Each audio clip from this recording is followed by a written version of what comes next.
खरं नाही तर हे पैसे तुम्ही खर्च करा, नाही तर ते लाडक्या बहिणीकडे तुमचे पैसे नेतायत अशी तक्रार आम्ही ऐकतो। आज प्रश्नाला न्याय मिळावा म्हणून विचारलेला आहे, आपण उत्तर देता।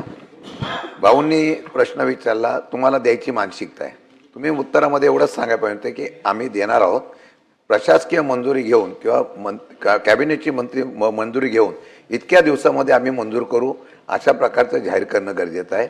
आमची स्पेसिफिक एवढीच मागणी आहे की आपण जे जाहीर करणार आहात तुम्ही स्वतः कबूल केलं आहे, खरं नाही तर हे पैसे तुम्ही खर्च करा, नाही तर ते लाडक्या बहिणीकडे तुमचे पैसे नेतायत अशी तक्रार आम्ही ऐकतो।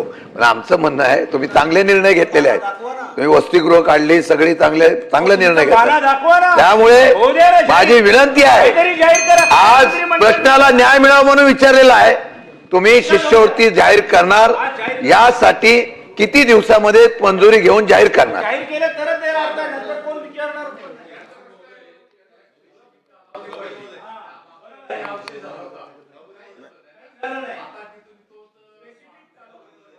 पण मान्यता घ्यावं लागेल, पण किती दिवस, किती कालावधी ही सांगावं लागेल ना आपल्याला। मंत्री महोदय, सभापती महोदय, माझ्या विभागाची जी काही मानसिकता आहे किंवा आम्हाला जो काही निर्णय घ्यायचा आहे हे त्याचा आम्ही उत्तरामध्ये दाखल तुम्हाला सांगितलेलं आहे की 60 रुपयाचा आम्ही 250 रुपये करायचा आहे, 100 रुपयाचा 400 रुपये करायचा आहे। फक्त फायनान्शियल मान्यता घेण्यासाठी जितके दिवस लागतील तेवढ्या दिवसामध्येच, म्हणजे माझा प्रयत्न हा राहील, माझा प्रयत्न राहील की या अधिवेशना काळामध्ये ही शिष्यवृत्ती आम्ही नवीन ही लागू करू।